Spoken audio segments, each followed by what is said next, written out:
ao Rineu, por ter sido meu orientador, ter me ajudado na escolha do tema também, ao Pascoal, que aceitou o meu convite, fiquei muito feliz, e um agradecimento especial à Fabiola, que também aceitou prontamente o meu convite, fiquei muito feliz e honrada de tê-la aqui, e também a todos os colegas da minha sala. A apresentação do meu tema é sobre a figura do Demiurgo no Timeu de Platão.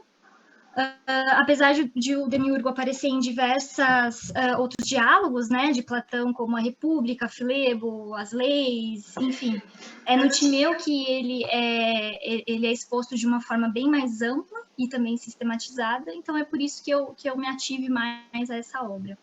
O Timeu trata do surgimento do universo sensível e também da natureza do homem, e aí, né, é nesse contexto que o Demiurgo aparece, né, na cosmologia platônica. O Demiurgo, ele é responsável por ordenar a matéria, que em outrora estava em estado de caos, né, e uma matéria disforme, em um mundo de ordem, beleza e harmonia.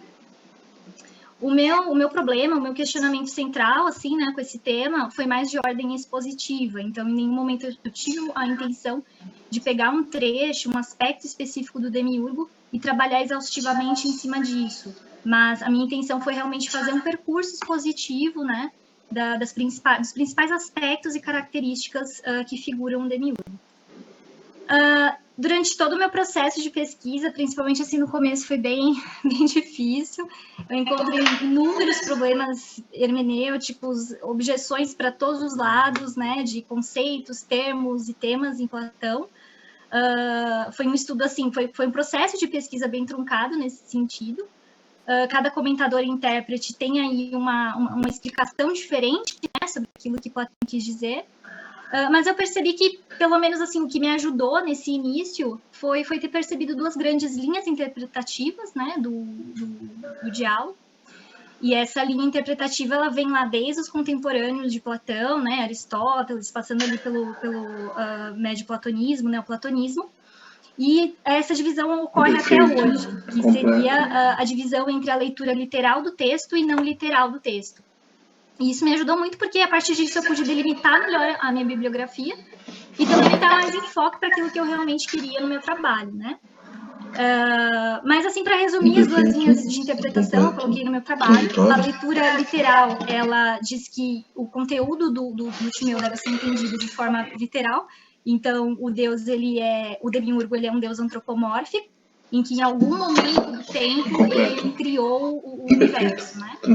Já a segunda linha, que é a dos não literalistas, o Demiurgo deve ser entendido como uma função, sob a metáfora do deus artesão.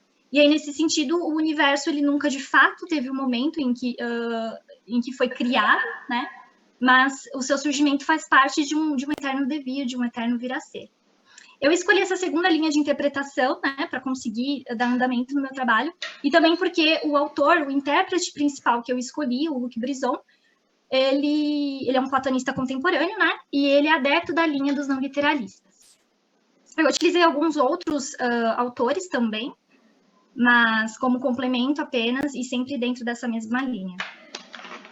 Conforme eu fui avançando também na pesquisa, eu também percebi, assim, a necessidade de falar um pouco sobre aquela famosa estrutura ontológica epistemológica de Platão, né? Não tem como fugir, está presente em todo o pensamento platônico, que é aquela célebre oposição, né? De mundo sensível, mundo inteligível e, consequentemente, derivando daí a doxa e a episteme. Platão, ele faz uma junção dessas duas esferas no Timeu, na verdade em toda a filosofia platônica, né? Mas no Timeu você vê isso de uma forma muito sistematizada, é quase que um pressuposto para que ele consiga dar andamento no discurso dele. O entendimento dessa estrutura ontoepistemológica é essencial para que você consiga entender a figura do Demiurgo, inclusive até mesmo o posicionamento do Demiurgo dentro da cosmologia. Eu falei também sobre o estatuto do discurso, um estatuto de verossimilhança. Ele está ligado justamente com essa estrutura ontoepistemológica que eu falei agora há pouco. E isso aparece também no início do diálogo, né? Ou seja, como falar sobre o surgimento de um universo sensível estando neste universo, fazendo parte dele, né? Então, perceba que há aí uma limitação natural do objeto que está sendo tratado. E daí o discurso verossímil, ele entra como uma possibilidade, né, de compreensão da cosmologia e, consequentemente, para a gente conseguir chegar no demiurgo. E aí, dentro desse discurso de verossimilhança, o Platão se utiliza de uma narrativa mítica, né, conforme a gente optou aí pela leitura não literal, uma narrativa mítica de uma metáfora do deus artesão. Entrando agora, especificamente aí na figura do demiurgo, né, eu trouxe os aspectos da obra que eu entendi estarem mais diretamente ligados à figura do demiurgo, propriamente dita. As primeiras que aparecem, assim, no começo, né, logo no começo do diálogo, ele fala que o demiurgo é a causa do universo sensível, né, então isso é uma definição bem contundente. Ele é bom, livre de inveja, ou seja, por ser destituído de inveja, ele ele deseja que tudo que ele faça seja o melhor possível, sendo supremo também de justiça que ele faça, se não somente o belo. Uma outra definição bem forte, e que, nossa, gerou muita polêmica, gera até hoje aí, né? É uma definição que é assim, criador e pai do mundo, né? Eu tratei melhor aí no meu trabalho, mas essa definição não estaria ligada propriamente a um entendimento de que o demiurgo ele é um doador da vida, né? Mas ele seria um arquétipo que os homens devem se espelhar como qualidade. Ele chega a ter traços também psicológicos e sentimentos, psicológicos porque ele precisa olhar para o modelo inteligível, então nesse processo ele reflete, ele faz um processo intelectivo, né, com o tempo, e também sentimento porque ele fica feliz, ele olha para sua construção e ele se alegra, ele fica feliz do que ele está fazendo. Também o papel do demiurgo como artesão divino é um aspecto assim extremamente forte, muito marcado durante todo o diálogo. Esse aspecto do construtor, de fabricante, que ele constrói, que pinta, que modela a cera, que faz agricultura, a metalurgia, enfim. Todas essas funções, elas estão ligadas à terceira cidade, né, da cidade platônica, e também algumas funções da primeira cidade, que seria a magistratura, a colonização, a persuasão. Nesse caso, a persuasão, o demiurgo ele precisa para persuadir a matéria disforme, em estado de caos, persuadi-la para conseguir moldar ela, né? Porque é uma matéria difícil de ser moldada. E aí Platão utiliza também esse termo persuasão, que está ligada, como eu falei, à função da primeira cidade. A gente pode ver aqui que existe uma intenção deliberada de Platão em aproximar a figura do demiurgo ao homem, através desse mito. Com isso, Platão descreve, por meio dessa produção que é humana, uma produção divina no mundo sensível. Ainda assim, mesmo que o demiurgo apresente, né, todas essas características antropomórficas aí, né, o Luc Brisson, que é o autor que eu escolhi para pautar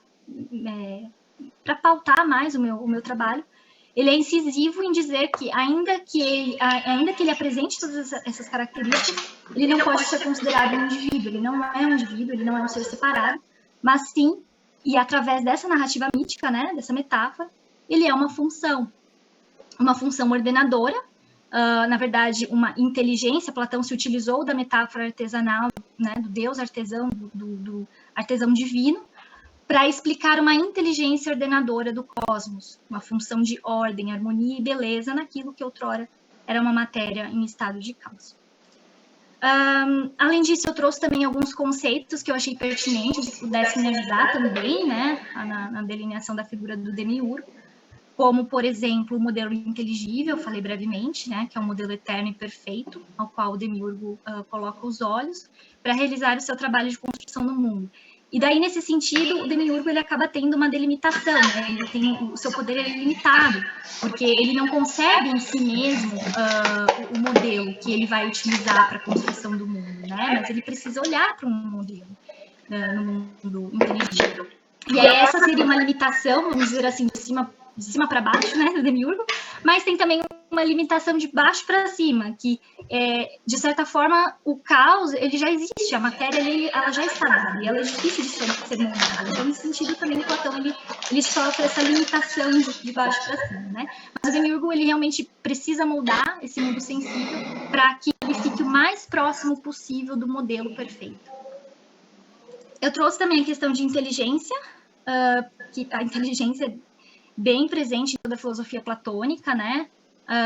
Mas no Timeu, essa associação, né, no Timeu ela assume um estatuto ontológico através da figura do demiurgo. E aí o Luc Brison, ele realmente sistematiza o demiurgo enquanto sendo essa inteligência. A inteligência, ela, nesse sentido, ela ganha um estatuto ontológico próprio. Eu falei também um pouquinho assim sobre a alma do mundo. Todos esses temas aqui, eles por si só levariam um trabalho inteiro. Mas eu quis falar sobre a alma do mundo na medida em que me permitisse ressaltar que a inteligência tem um estatuto ontológico próprio na cosmologia. Por quê? Tem muitos intérpretes que acabam misturando, falando que são diferentes formas de interpretação, né? Dizendo que a alma, que a inteligência, na verdade, ela só existe por causa da alma, né? E Luc Brison vai dizer que não, que na verdade o nous, a inteligência, ela sim existe separado, mesmo que a alma, para existir, ela precise de uma inteligência, ainda assim a inteligência não está submetida, e portanto o demiurgo, né, não está submetida, não pode ser confundido com a alma do mundo. E por último, a minha conclusão, eu disse lá, né, que por mais que eu tivesse, ao meu ver, pelo menos, filtrado o máximo possível a minha bibliografia, linhas de interpretação e tudo mais, que ainda assim não tem como falar tudo que abrange a figura do demiurgo. Aí, nesse sentido, o trabalho acaba sendo inconclusivo, mas que ainda assim, né, pelo menos é o que este trabalho se propôs a realizar, que era uma exposição simples da figura do demiurgo, então que neste caso, sim, o trabalho foi realizado. E é isso. Agradeço e encerro a minha fala. Aí, parabéns. 3 coisas interessantes que depois de muitos anos orientando muita gente, que a Camila é a única que talvez dê continuidade nos estudos platônicos aí, onde eu estudei no mestrado, no doutorado. Então, vamos torcer aí. Vou ajudar você depois, Camila, no próximo ano, para a gente melhorar esse trabalho ainda, transformar num mestrado, né? Eu sempre estou dizendo para todo mundo que esse trabalho do TCC é um primeiro contato com o instrumento, né? Então, tem gente que todo instrumento é bom, né? Mas tem gente que é como se você tivesse pego uma harpa, entendeu? Uma cítara, um instrumento muito complicado. Né? Tem gente que pegou um cavaquinho, um violão, um pandeiro. Você pegou uma cítara, entendeu? Então, uma viola de 10 cordas. Então, o som é bonito, mas precisa treinar bastante, né? É legal essa figura do demiurgo, né? Separando ela da... eu entrei. É legal essa figura do demiurgo, né? Na diferença porque é legal porque diferente da tradição cristã, né?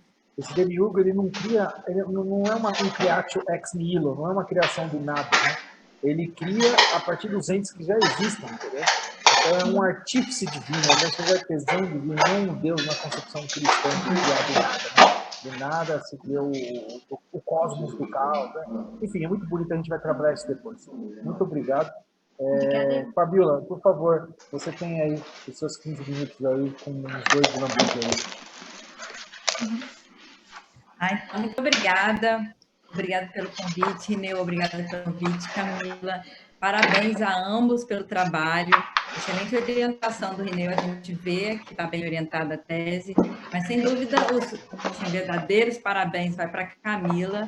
Assim, não só por ter escrito um trabalho impecável, coerente, abrangente, elegante, escrita elegante, o trabalho vai evoluindo e aí a gente chega no ápice e fica refletindo ainda, né, sobre a questão mais importante, que sem dúvida você coloca, né, que é, bom, afinal de contas, qual é a função do demiurgo, como é que é o acontecimento, se é um acontecimento, se não é, e você destaca isso, né, que não é um acontecimento, né? O demiurgo ele é necessário para a construção do mundo, é ele que constrói o mundo, né? Ele produz o mundo. E aí no seu texto você vai evoluindo para isso e alcança esse ápice. Então eu gostei muito de ler, agradeço de coração a oportunidade da leitura. E assim, eu acho que eu tenho uma boa notícia e uma má notícia para você. A má notícia é que você tem vocação, né, para a filosofia. Tem vocação para academia, eu não sei se é tão bom, porque você não vai ter como viver sem fazer isso, né? É uma determinação, uma vocação, a gente não pode abdicar. Então, assim, com certeza você vai fazer isso para a vida inteira. Então, é uma notícia no sentido de que é quase um destino, né? Mas, assim, com certeza, a boa notícia é que você já está no melhor que a filosofia pode dar, né? Que, sem dúvida, Platão é o autor mais instigante, mais verdadeiro. Eu nunca consegui ler uma frase do Platão que eu não parasse para refletir e falasse, não, isso aqui é verdade, e você pode, né, pensar sobre isso e você nunca vai conseguir contra-argumentar, né? É o mais sofisticado, com certeza, né? A história da filosofia talvez realmente se resuma a uma nota de pé de página das obras de Platão, dos diálogos. Então, assim, parabéns por estar nesse caminho. E, assim, sobre o texto em si, que eu gostaria de reiterar, como você já também expôs, né? A sua fala foi impecável, como eu já disse. Gostaria de reiterar a questão da etimologia que você colocou, né? Buscou a etimologia da palavra demiurgo, que eu acho que é importante. Existe uma nova etimologia que eu cheguei a abordar, posso te mandar depois o artigo, falando que o demiurgo tem um sentido de medicina, médico, ele pode ser compreendido como médico. Gostei que você buscou abordar como o demiurgo é tratado na República, né, que é a questão do céu, da beleza. Gostei também Eu não tinha, assim, eu estudo Platão há muito tempo, eu nunca tinha parado para refletir realmente sobre como a relação que se dá entre nous e psique, entre inteligência e alma. E aí você consegue fazer isso, né? Você traz que o nous, a inteligência não é a alma, né? E que o nous ele tem esse lugar na ontologia platônica, que é o de produzir a psique, tanto a alma do mundo quanto a alma dos homens. E aí eu gostei muito de você ter alcançado essa possibilidade de interpretação, assim, né? Assim, gostaria de sinalizar que o nous, ele na República vai ser abordado de outras formas, né? Então, quando eu falo, poxa, que maravilha, a gente tem uma nova professora, uma nova pesquisadora, alguém com total capacidade e que eu desejo que siga esse caminho. Mas aí você já vai ter vários desafios, né? Que na República, por exemplo, o nous ele aparece como órgão, né? E a palavra em grega é mesmo órgano. E aí quem gosta de pensar essas coisas fica contraditório, né? Porque o nous, ele, a princípio, ele não é nem alma, ele não pode ser alma, porque ele é a condição de criação das almas.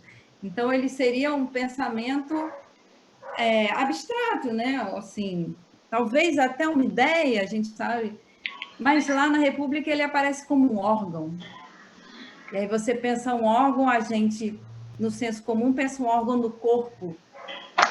Isso não faz nenhum sentido se você for contrabalançar com o Tineu, né?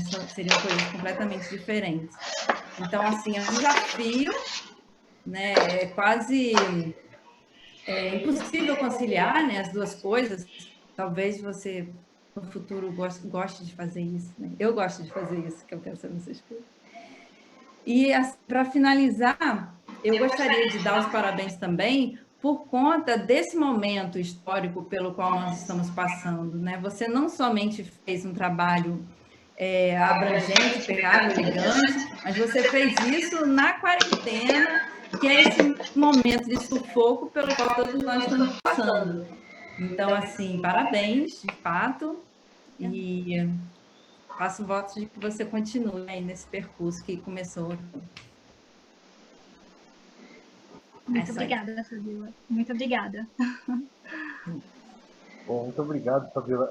Eu sabia que a sua contribuição ia ser boa, por isso que eu sugeri a sua convocação, mas coisa bonita que você disse aí sobre a vocação, me emocionou, é verdade mesmo, né? Eu também achei isso, eu não consegui pensar. Tem um trabalho, tem uma certa vocação mesmo para seguir, né? É uma notícia boa e ruim mesmo, né? Porque o percurso é muito árduo, né? É muito difícil, mas ela vai entrar no mundo, num planeta incrível. Esse Platão, então, é uma coisa assim, é incrível mesmo. Parabéns, muito bonito. Obrigado por ter falado isso aí, gostei de ouvir. Pascoal, com você, 7h30.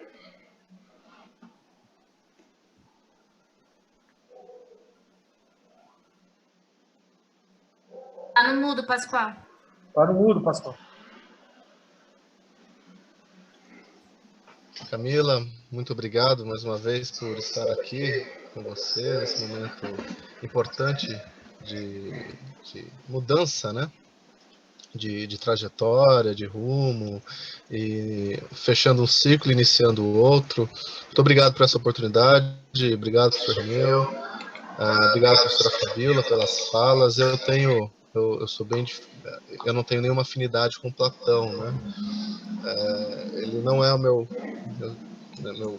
grande teórico, assim, meu grande autor. Eu li só aquilo que a gente foi obrigado na faculdade em ler, então eu nunca tive ele nunca foi um crush meu. E essa madrugada eu passei algumas horas incomodando alguns amigos, né? O Cleiton, o Rafael, porque eu comecei a ler o Timeu, por causa da tese, do texto dela, e fui ler Timeu, né? E teve uma expressão lá, que eu até mandei depois para o Rafael, a gente ficou alguns minutos conversando sobre isso na madrugada, que vou ler aqui, tá, Camila?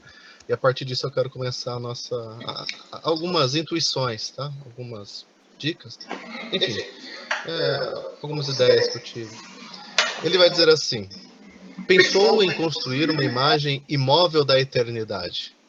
E quando ordenou o céu, construiu, a partir da eternidade que permanece uma unidade, uma imagem eterna que avança de acordo com o número. É aquilo que chamamos de tempo.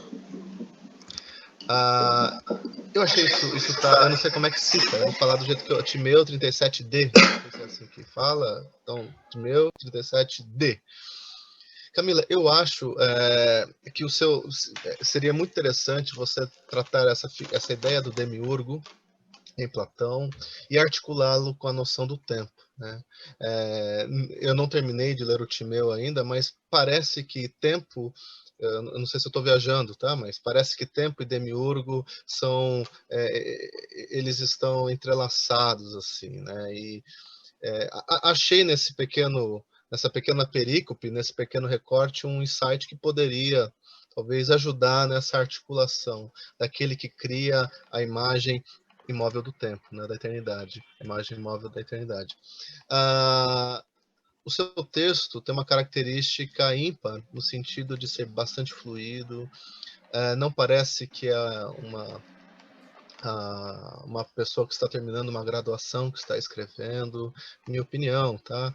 Achei as suas frases são precisas, os parágrafos não são extensos. Eu que tenho dificuldade com Platão, por exemplo, quis ler Platão depois que li seu texto, né? Então eu achei isso bastante interessante. Acho também que você deve explorar isso, porque você escreve bem, então explore isso, né? Vou dar, vocês já sabem, né? É o padrão Pascoal. Eu vou falar questões de método e depois algumas questões conceituais, tá bom? Questão de método, palavra-chave. Você coloca assim, né? Suas palavras-chave, por exemplo. Deixa eu abrir aqui. Você coloca essas daqui, olha. Platão, Timeu, Demiurgo, Cosmo, Nous, Ontologia. Em geral, nós colocamos 3 ou 5, tá? É só para dar uma afinada isso, tá? 3 ou 5. Então, veja dessas 6, as 5 que você acha mais, assim, que, é isso, né? É isso que eu quero tratar, ou pesquisar, ou desenvolver futuramente, tá? Eu achei, assim, muito legal o seu resumo, porque, de fato, você trata isso no seu texto. O seu resumo não foi a primeira coisa que você escreveu. E se foi, você me enganou muito bem, né? Parece mesmo que você fez o trabalho e fez o resumo depois. Você, olha, é sobre isso que eu estou falando, né? Então ficou muito claro, ficou muito objetivo, muito preciso, super legal. Eu gostaria, assim, né, que você, se você pudesse, claro, essa base epistemológica em Platão que você cita, o que seria isso, né? Eu sei que eu sou um leigo, um analfabeto em Platão, mas o que você entende, então, por o que seria essa base epistemológica platônica, por exemplo, né? Assim, você usa dois termos que eu acho que não tem nada a ver com Platão. Você usa um termo a priori e um termo a posteriori. Por que você fez isso? Tipo, não sei se tem a ver com a sua proposta. Faz sentido esses conceitos, assim? Kant eu já tenho mais afinidade, por exemplo, né, do que o próprio Platão. Aí quando eu leio a priori e a posteriori, vem coisas na minha cabeça que seu texto não trata. Eu não estou sendo um censurador de conceitos e de termos, mas eu acho que talvez deixar claro né, essa questão do a priori, o que você está querendo dizer, e o a posteriori e tal. Achei mó legal a ideia que você coloca de literal e não literal. Tem um professor, o Rui estudou com ele também, um cara chamado Milton Schwantz, que nós tínhamos aqui na Metodista, e ele contribuía muito nessa questão de hermenêuticas a partir das literalidades e a partir das não literalidades, né? Você me trouxe esse mundo novamente, né? E eu achei fantástico a sua saída, né? Você usa, logo no começo do seu texto, repetidas vezes, a expressão, o termo uma, né? Uma elaborada, uma crítica. Cuidado com esse uma, tá? Isso às vezes pode deixar o seu texto um pouquinho fraco, tá? Tá. Eu tinha escrevido esse posto aqui para mim, né? Para o que seria esse não literal, mas você explica depois no texto. Então eu já tiro isso daqui também. Você coloca na página 9, por exemplo, doutrinas em negrito, né? Eu acho que você não precisa deixar essas doutrinas em negrito. Acho que é desnecessário. Não precisa, tá? Um ponto muito forte do seu texto, com exceção de uma nota, são as notas de rodapé, porque foi me deixando curioso. E foi por isso que eu fui incomodar o Rafael 1h30 da manhã. Porque você colocava lá o conceito, eu falei, mãe, o que é isso, né? Mas o que é isso? Aí eu achei isso super legal. A única nota que eu achei que não precisava, e nós falamos isso em aula, inclusive, foi sobre a biografia do autor lá, do seu comentarista, tá? É só essa daí que eu acho que não era necessário, né? Eu acho que... Enfim. Tá. Tem uma expressão que você fala, que assim, você diz assim, physis subordinado a um projeto ético, político e pedagógico. Página 11, você diz isso. A physis, subordinado a um projeto ético, a um projeto político, um projeto pedagógico. Faz sentido isso? Aí é só para você, se você quiser responder, claro, né? Eu fiquei pensando no seu texto, uma outra pergunta, uma outra questão, Platão é aquele que insere valores, ou afirma valores, ou estabelece valores? Eu fiquei pensando sobre isso. Ele está inserindo valor, afirmando valor, ou criando valores? Isso me fez pensar. Na página 12, por exemplo, você fala ali sobre... você coloca o doxa, o aion, e episteme doxa, aion e cronos, né? Existe uma relação, uma outra pergunta que eu queria fazer assim, né? Entre episteme e aion, doxa e cronos, há um paralelismo. O que é um paralelismo, né? Assim, eles caminham juntos, né?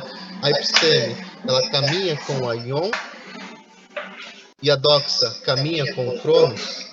Eles são simétricos nesse sentido, né? Ciência e essa eternidade, perfeição e etc. E essa opinião com esse momento, existe uma simultaneidade nisso, né? estando, claro, a primeira destinada ao que sempre será, enfim, e a segunda ao que acontece. Na página 20, eu já estou terminando, tá? Na página 20, você usa um termo lá que é o destart. Tipo, eu lembrei de quando eu tinha na graduação, que aqueles caras, aqueles alemães chato pra caramba, que eles usavam destart lá, sabe? Eu acho que não combina com o seu jeito de escrever esse termo, assim, mas é só uma chatice minha, né? Esse destart lá da página. Mas é só uma coisa, assim, que parece meio diferente do seu texto, tá? Para eu terminar, tá? Duas questões aqui. Na página 23, só essa, a outra eu vou deixar para lá, essa daqui. Se diz assim na página 23, o Demiurgo olhou para baixo. O que significa isso? Você diz na página 23, o Demiurgo olhou para baixo, né, nesse processo criativo, inventivo. Isso não é uma hierarquia? Isso não descaracteriza essa questão antropológica, porque até então parecia que ele era muito humano para ser Deus. E nessa hora que ele olha de cima para baixo, parece que ele fica muito Deus para ser o Demiurgo. Não sei se você entendeu assim a ideia, né? Porque parece que esse olhar, né, existe. Mas assim, quem está falando é um cara que não conhece muito Platão, tá? É o cara que leu República, leu Crátilo, só leu isso, né? E leu essa madrugada Timeu e está fazendo comentários assim, tá? Obrigado pela sua oportunidade e parabéns. Obrigada, Pascoal, eu que agradeço. Obrigado, Pascoal. Camila, se quiser responder as perguntas, quiser fazer algumas considerações a partir das considerações da Fabiola, que ela não fez perguntas pontuais, né? E se você quiser responder as perguntas do Pascoal, fique à vontade, tem tempo ainda, uns 10 minutos aí, você pode responder. Tá legal, obrigada. A Fabiola falou algo interessante, né, que é buscar essa questão da etimologia e também investigar a questão dos conceitos, né, que às vezes quando a gente vai ampliando, pesquisando a fundo mesmo algum conceito, a gente começa a cair em paradoxos ali, né, ambiguidade, você fala, opa, mas significa isso, aquilo, e isso por si só já dá uma investigação, uma busca filosófica, né, um trabalho filosófico. Mas eu também acho isso muito interessante, né? Buscar essa causa, assim, de algum conceito, de um termo, puxando lá do grego antigo. E eu achei muito legal, até uma boa dica, né? Para quando eu for fazer meu processo, meu projeto de mestrado, eu também seguir por esse caminho, né? Dar uma atenção a essa questão do termo em si. Agradeço os apontamentos da Fabiola, muito obrigada, fiquei muito feliz, me incentivou ainda mais aí para seguir adiante, né, no mestrado, e eu só tenho a agradecer. O Pascoal, me desculpa, não sei se eu peguei todas as suas perguntas, eu fui pensando, conforme você foi falando, eu fui pensando e fui anotando aqui, mas, enfim, a primeira questão que você fala é sobre a ideia do tempo, né? Olha, eu pesquisei sobre o tempo nesse contexto do Timeu, né, no processo de criação do Demiurgo, e inclusive essa questão do tempo, ela está imbricada justamente com esse problema de interpretação do texto, que é uma leitura literal ou uma leitura não literal, né?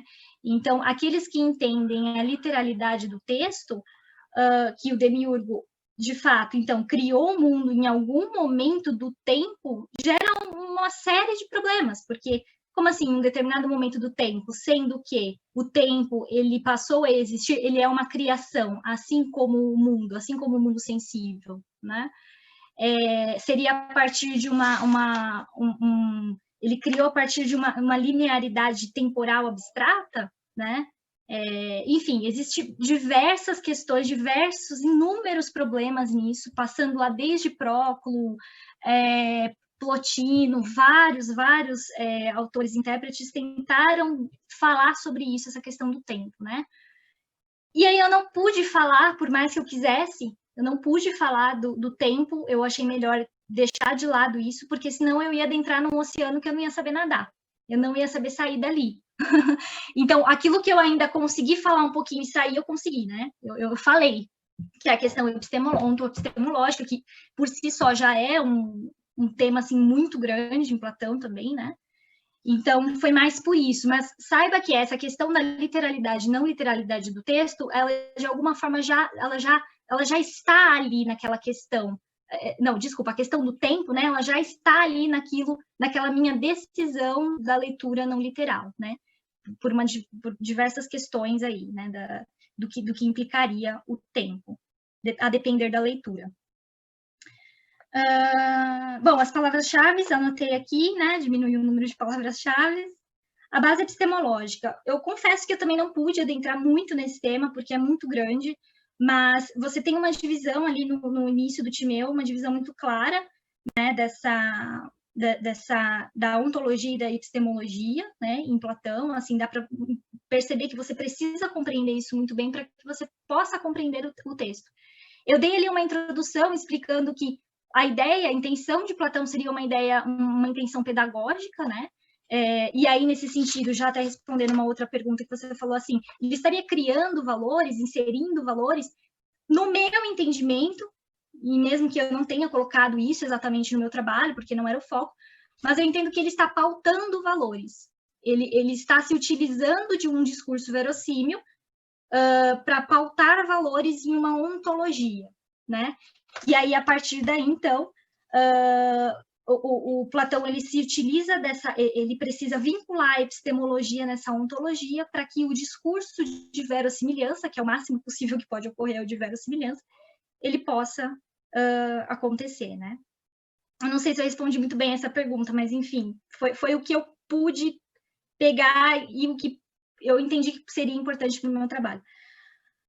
Os conceitos de a priori e a posteriori. Confesso que eu fiquei muito tempo pensando o que eu falo, o que eu escrevo, porque, como eu falei, eu falei que eu realmente tive muito problema, assim, muito trabalho, foi uma pesquisa truncada, porque eu nunca conseguia chegar no demiurgo em si. Eu chegava em um monte de problemas, um monte de questões, um monte de objeções, eu não chegava no demiurgo em si.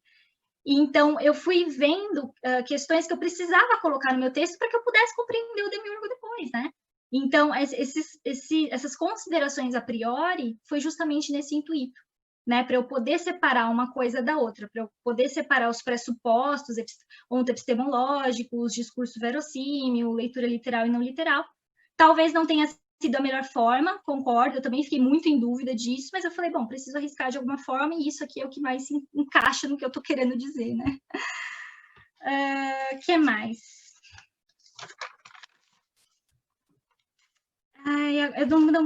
Você falou uma questão também sobre Doxa e Cronos, né?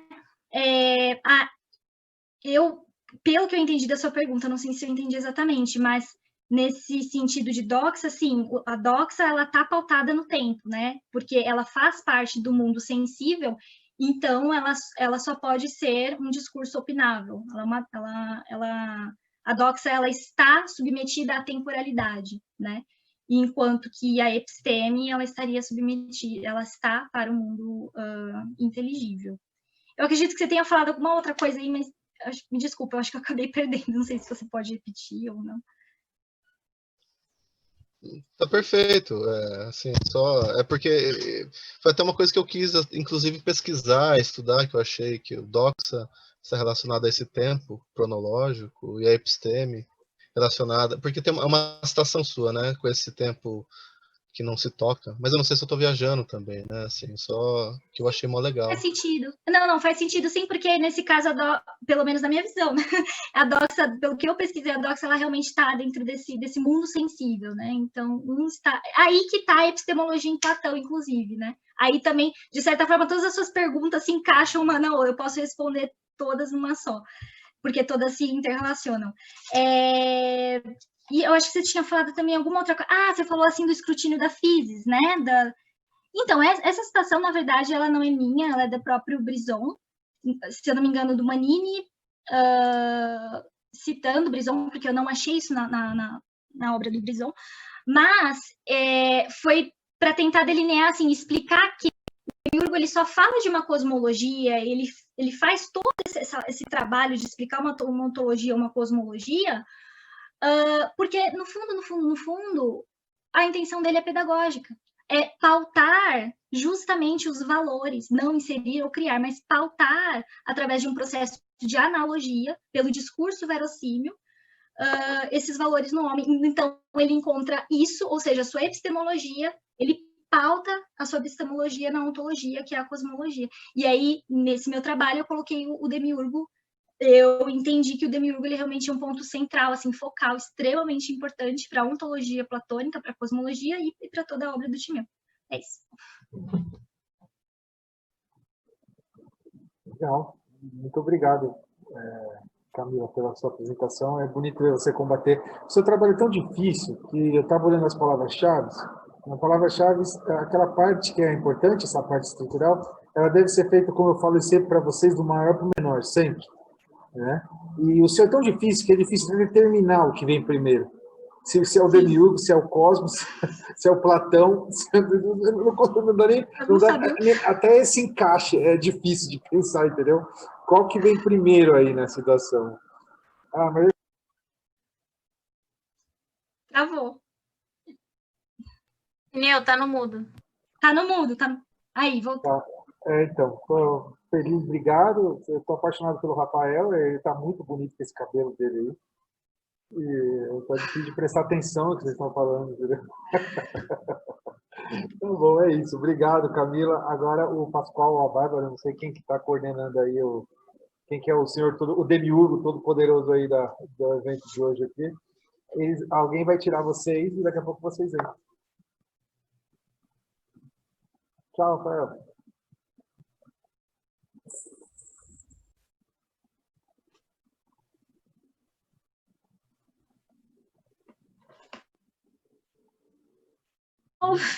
Eu estava nesse nível, então foi uma honra muito gratificante mesmo receber essa nota, e principalmente também pela presença de todos vocês. Obrigada, Rineu, mais uma vez pela orientação, a escolha do tema, me ajudou muito, porque você sabe, desde o início eu queria fazer mesmo, né, o Timeu, eu só estava perdida no que eu falaria. A Fabíola, agradeço muito também, super me incentivou agora para eu continuar. Espero que a gente ainda, né, se veja aí na academia por mais vezes.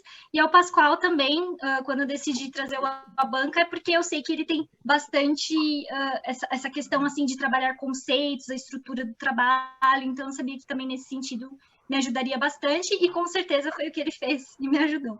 Então, muito obrigada a todos e a todos os meus colegas também da sala. Ah, é isso aí, parabéns, mãozinha aqui. Muito bom. É isso, então agora a gente terminou. Vamos começar outra agora. Daqui a 2 minutos, para terminar aqui, não sei quem vai ficar. O negócio é o mesmo, né?